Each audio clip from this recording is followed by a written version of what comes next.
Alors bonjour, donc nous voici pour la suite de notre tuto donc sur la création d'un mini assistant virtuel en Visual Basic. Alors une fois que vous avez téléchargé et installé Visual soit Basic soit Visual Studio, vous l'ouvrez.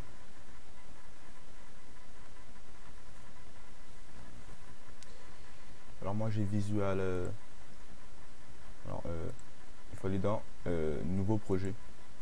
Alors comme moi j'ai Visual Studio, c'est la suite bureautique de Microsoft, donc qui comprend les langages Visual Basic, Visual C Sharp et C++. Après, si vous avez téléchargé seulement Visual Basic, c'est très bien, parce qu'on va travailler seulement en Visual Basic. Donc là, on travaille en application Windows Form. Donc là, vous changez le nom. Moi, je vais mettre tuto IA, IA2. Alors normalement, je les ai effacés ceux-là, c'était des tests. Donc normalement, je devrais pouvoir l'appeler IA1, à moins qu'il me mette une erreur. Apparemment, non. Donc là, c'est en train de créer le dossier qui va contenir tous nos fichiers. Alors comme je vous l'ai dit dans la précédente vidéo, je vais faire les choses assez simplement. Donc je ne vais pas tellement m'occuper du design, des formes et tout. Je vais laisser comme c'est par défaut. Alors je vais modifier tout de même. Là, je vais enlever l'icône là qui est moche. Donc si dans Show Icon, c'est un trou, hop, on double-clique, on fait avec la petite flèche, on met false, et il n'y a plus l'icône. On va également changer le texte. Donc c'est un texte, là, écrit forme 1, donc moi je mets tuto IA 1. Après vous mettez ce que vous voulez. Donc nous aurons deux pages. Donc la première sera la page de présentation. Ce sera la page de garde en quelque sorte, et une deuxième page qui sera la page de configuration de notre projet. Donc ça va faire tout de suite, c'est qu'on va le créer. Donc on fait ajouter un nouveau formulaire Windows. Hop, on va l'appeler param pour paramètres.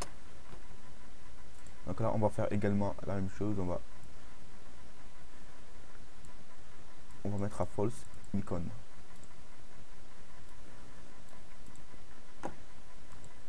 Voilà. Alors donc là j'ai ma fenêtre, j'ai ma fenêtre. Donc là comme vous voyez, j'ai ma boîte à outils, donc je vais pouvoir rajouter des textbox, des labels, des listbox. Donc j'ai accès à tous ces objets là.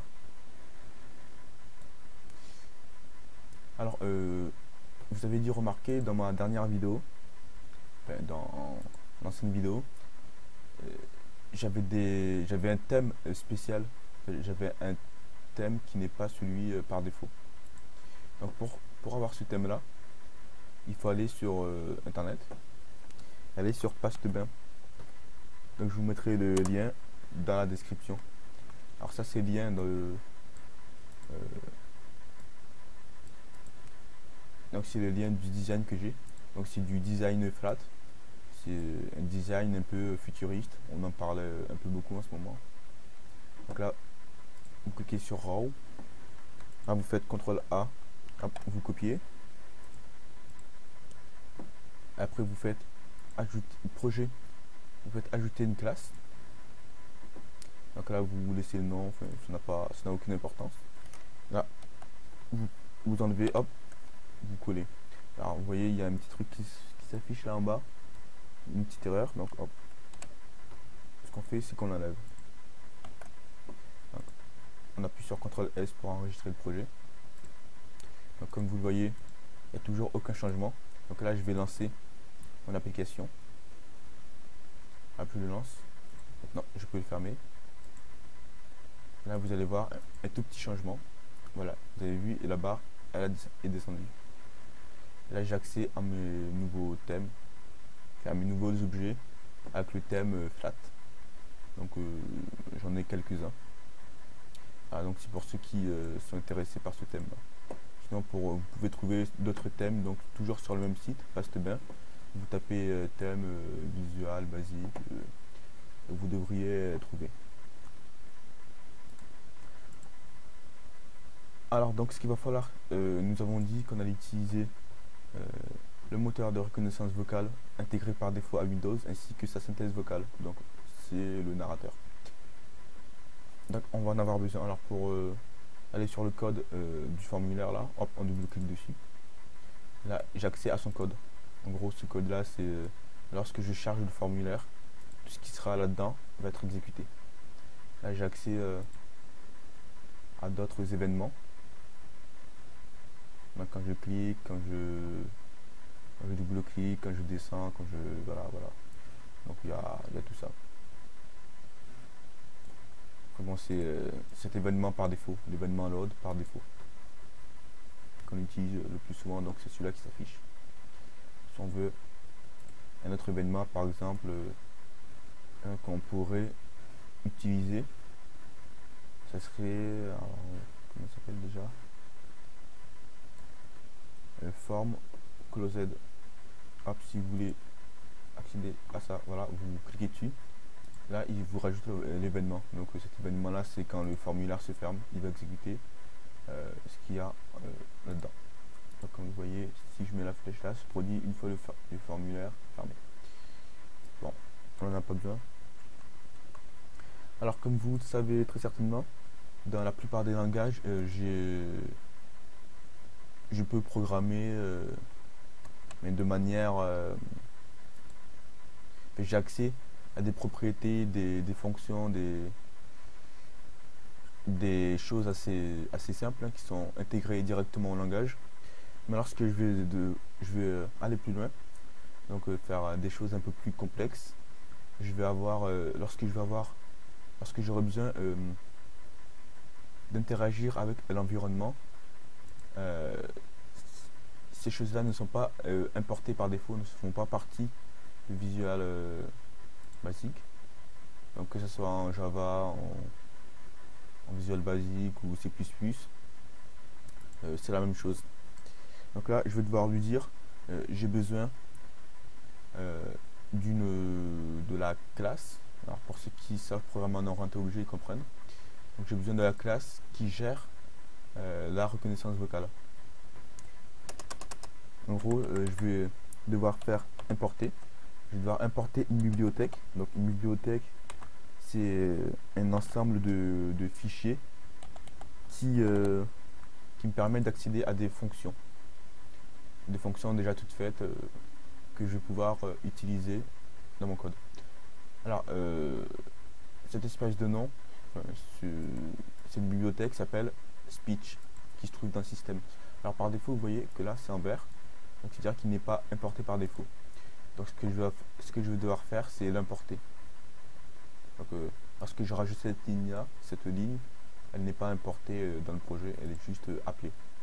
Donc je vais devoir faire projet. Alors ajouter une référence. Là, dans framework, vous descendez jusqu'à arriver system.speech.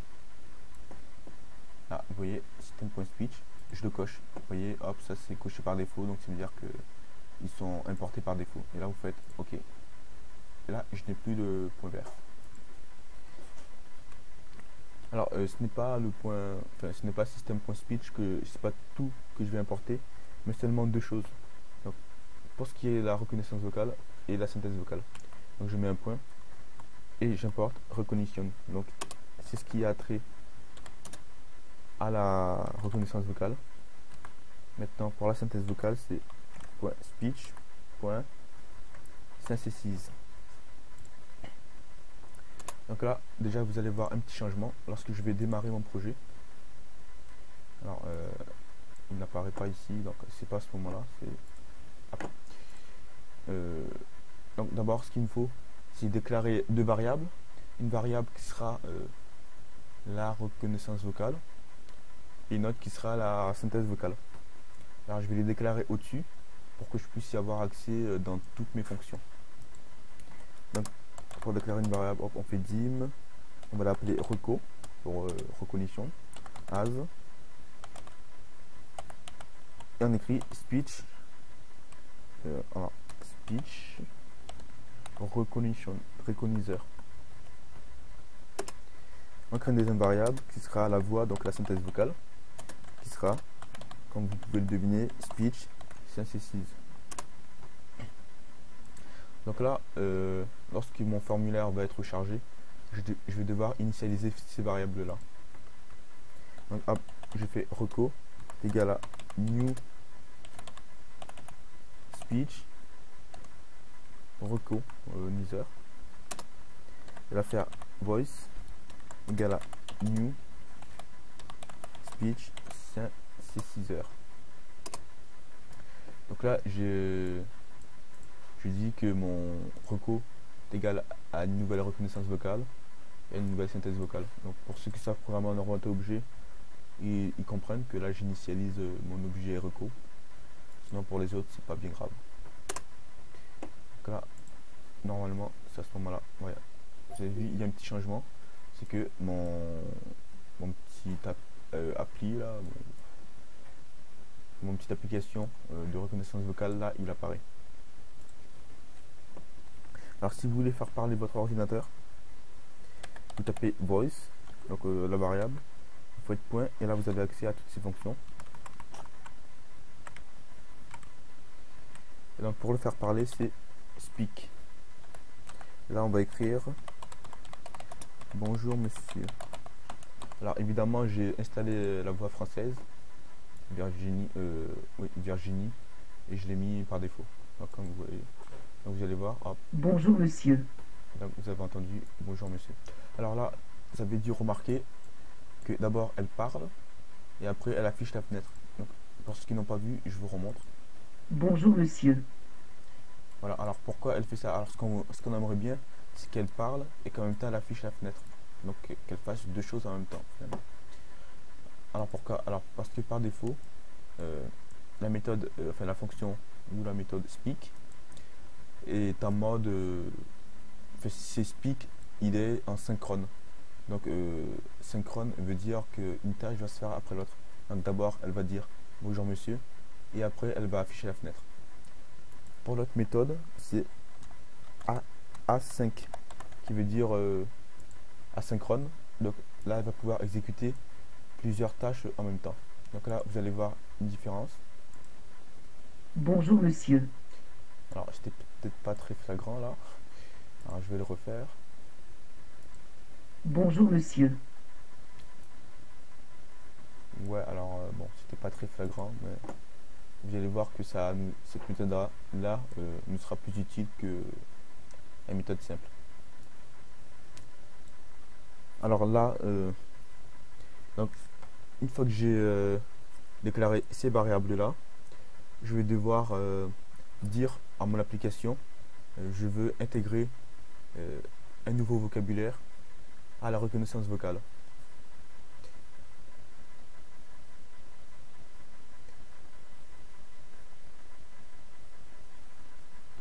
Donc là, on va effacer cette ligne là qui nous servait juste de test. Alors donc on va devoir dire, comme je vous ai dit, on va devoir déclarer un nouveau vocabulaire intégré, fait que la reconnaissance vocale va devoir reconnaître. Donc c'est une variable, on va le nommer voca pour vocabulaire, as, new pour dire c'est une nouvelle, et là c'est grammar builder pour dire je déclare une nouvelle grammaire. Là, je fais après voca. Donc, je vais devoir dire quelle grammaire, quel mot je vais rajouter. Donc, je tape voca append pour dire j'ajoute. Entre parenthèses, je veux dire, j'indique des nouveaux choix, des nouvelles phrases. Parce que si on n'indique pas ça, elle va seulement reconnaître les mots de notre nouveau vocabulaire et non pas les mots par défaut. Donc là je tape chose. Alors là nous avons deux façons de faire. Soit on met directement les mots là-dedans, donc mettant les mots qu'elle doit reconnaître. Par exemple, si je dis, je vais mettre les mots bonjour, les mots au revoir. Et alors, faut faire attention là. Voilà, parenthèse. C'est ici. Les mots salut, par exemple. Donc là, je peux faire soit de cette manière-là, ce qui n'est pas forcément très pratique, puisque bon, là, on a que quelques mots, donc ça va. Mais au fur et à mesure, on risque d'avoir une liste assez longue. Et du coup, ça risque d'allonger notre projet, et c'est pas forcément très pratique. Donc ce que nous allons faire, on va plutôt utiliser un fichier extérieur, un fichier texte, qui va contenir les mots de vocabulaire qu'elle doit reconnaître. Donc, pour ce faire, là, on aura besoin de communiquer avec l'extérieur. Donc pour pouvoir communiquer avec l'extérieur, je peux pas lire directement un fichier parce que Visual Basic ne me permet pas là. Donc je vais devoir soit importer ici un namespace spécial ou je peux l'écrire directement là-dedans. Alors pour que ce soit plus propre, on va l'importer ici. On fait import, il se trouve dans système.io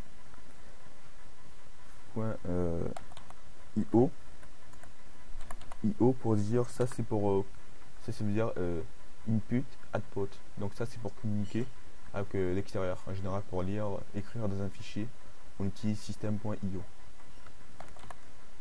File pour dire il va me fournir toutes les méthodes qui sont attrées au fichier, dont la lecture, l'écriture, la modification, etc.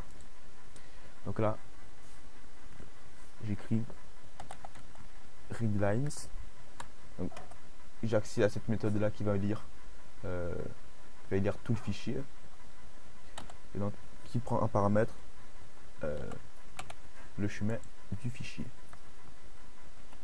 Donc on doit renseigner ici le lien de notre le chemin du fichier qu'elle va lire.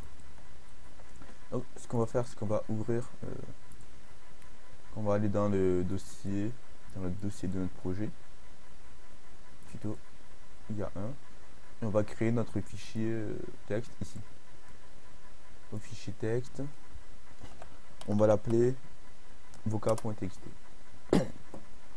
Alors on l'ouvre.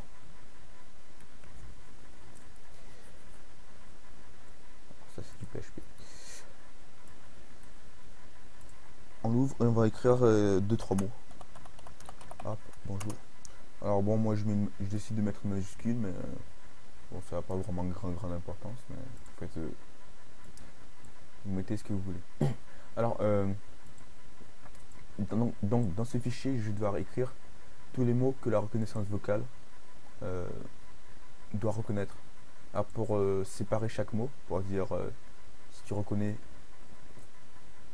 tel mot, alors tu fais ceci, cela et tout.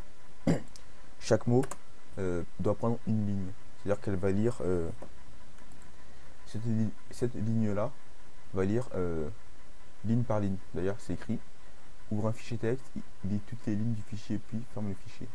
Donc il va lire ligne par ligne. Donc chaque mot que la reconnaissance vocale doit reconnaître doit être écrit sur une nouvelle ligne. Bonjour, hop, on va mettre bonsoir par exemple.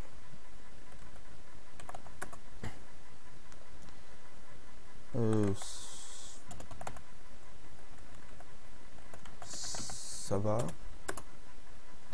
On va mettre hop, Jarvis, parce qu'on va dire que on l'appelle Jarvis. Donc là, il faut renseigner le chemin de notre fichier. Hop. Donc je copie ça, je le colle ici, anti-slash, le fichier s'appelle voca.txt.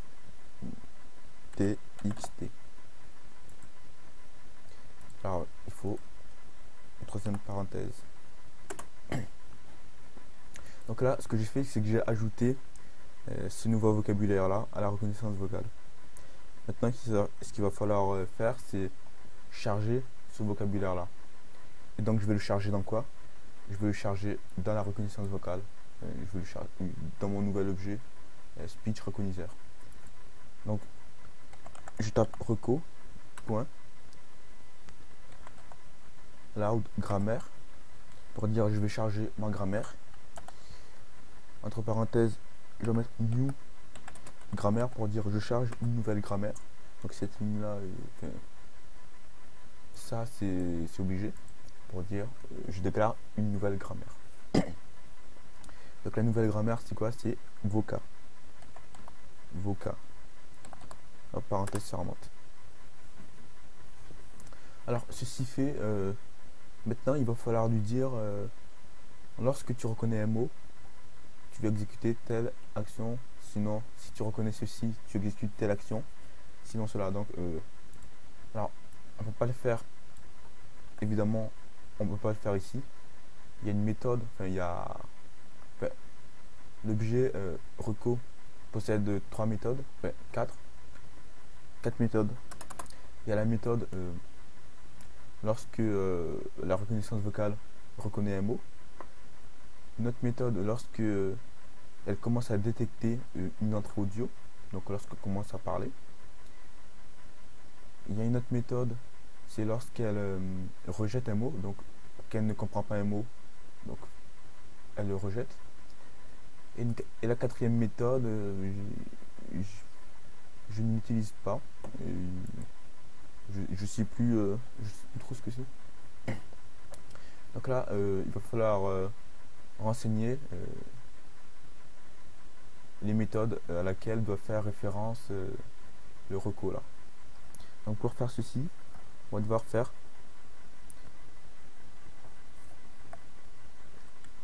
add handler pour associer un événement à une adresse. Add handler. Donc l'objet, c'est quoi? C'est reco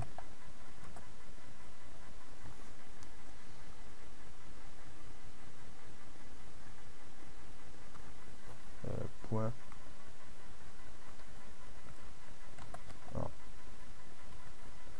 reco point speech recognizer. Speech recognize. Donc on dit que ce sera associé à cet objet là, virgule, on va lui indiquer l'adresse de cette méthode, adresse off, et là on peut écrire ce qu'on veut. Donc pour que ça soit logique et pour qu'on puisse comprendre rien qu'en voyant cette ligne, on va tout simplement écrire reco-recognizer pour qu'on comprenne que ça vient de la reconnaissance vocale et que c'est la méthode recognizer. Je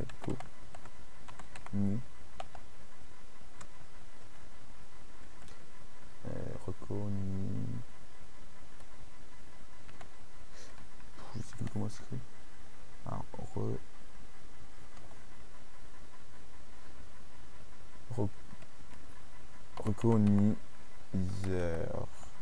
Recognizer. Alors là, ce qu'il me dit, c'est qu'il ne connaît pas cette méthode là parce qu'elle ne fait référence à rien dans mon application. Donc, ce que je vais devoir faire, c'est créer cette fonction là. Alors j'ai deux façons de faire, soit la méthode la plus pratique, je vais là-dessus, j'appuie sur la petite croix, je fais générer un stub. Un stub c'est une méthode, soit je l'écris là, donc en écrivant private, on écrit ce qu'on a écrit là, que c'est le nom le nom de la méthode à laquelle elle fait référence. Parenthèse, ce à quoi on doit l'envoyer, donc sender,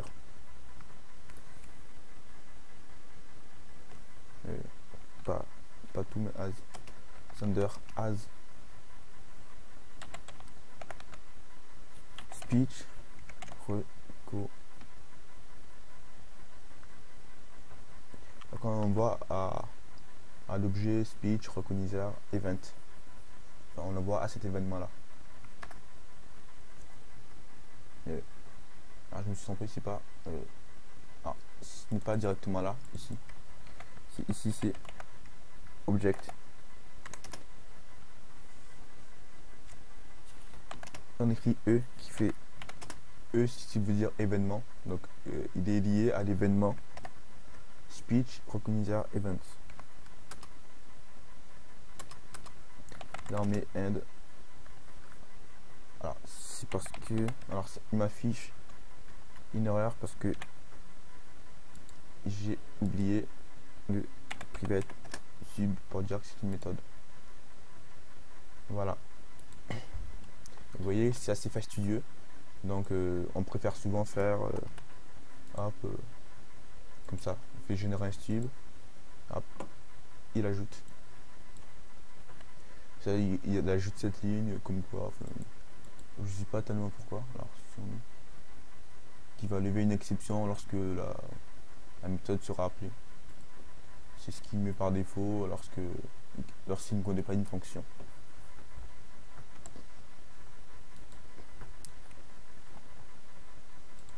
Alors on peut également écrire les autres méthodes, les autres, oui, les autres méthodes. Reco. Point. Donc j'ai dit qu'il y avait la méthode l'événement lorsqu'elle reconnaît une entrée, sinon lorsqu'elle rejette un mot. Alors j'écris ces méthodes là, mais moi personnellement je les utilise pas parce qu'ils n'ont pas, d'après moi, grand intérêt. Je vais écrire reco rejected.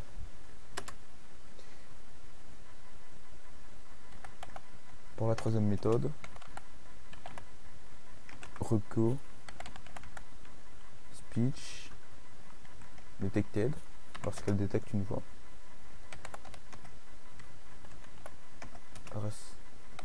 Reco detected.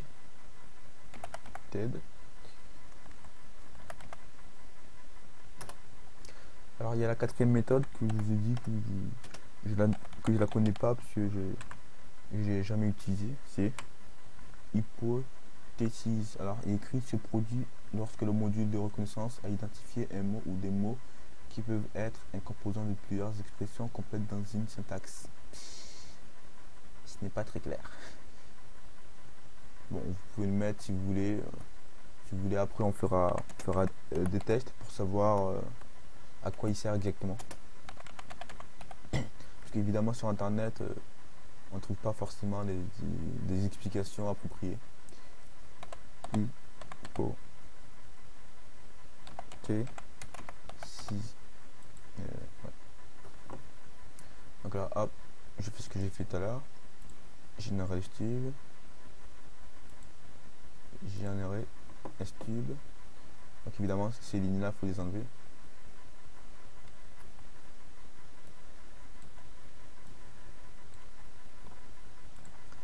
Et là, donc pour vous prouver que je peux mettre ce que je veux là, je vais remplacer ça par un truc qui va dire voilà.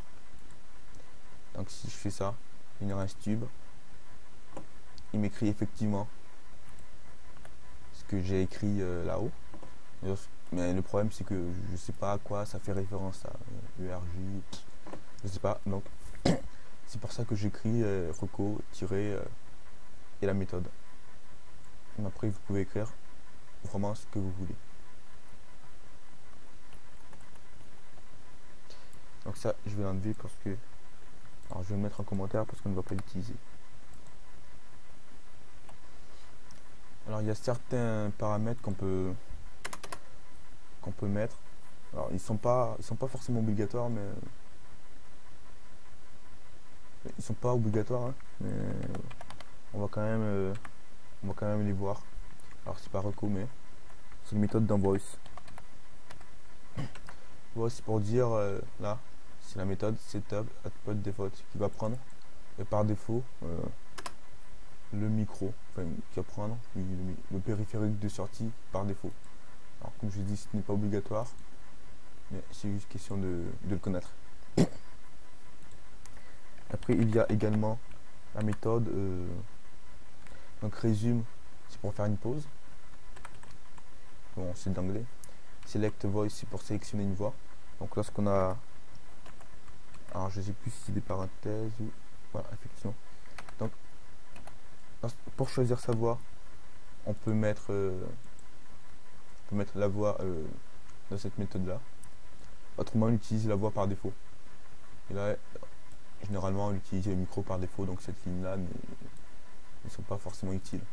Alors, dans quel cas je pourrais parce que vous avez remarqué que j'avais moi deux voix dans mon ordi, donc la voix anglaise, la voix française. Alors je pourrais avoir besoin de changer de voix, de mettre la voix en anglais. Par exemple, si après je crée une forme pour pouvoir lire du texte en anglais, par exemple.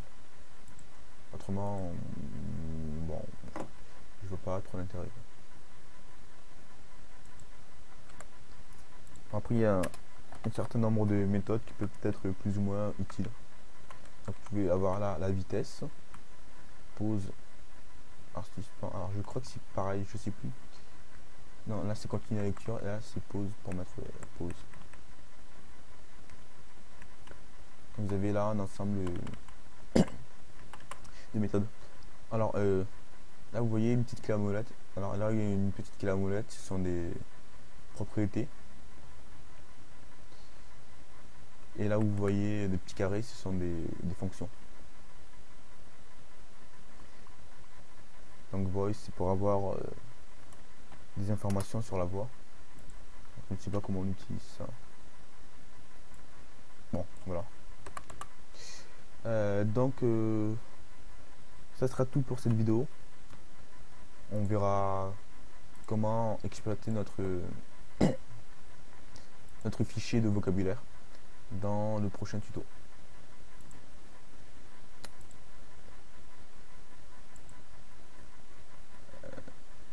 Voilà. Donc je vous dis et on continuera également forcément. On va également continuer à créer le logiciel, à mettre des formes, à le rendre paramétrable. Et peut-être on travaillera peut-être sur la fin un peu sur le design et tout. Voilà. Donc je vous dis à la prochaine. Salut.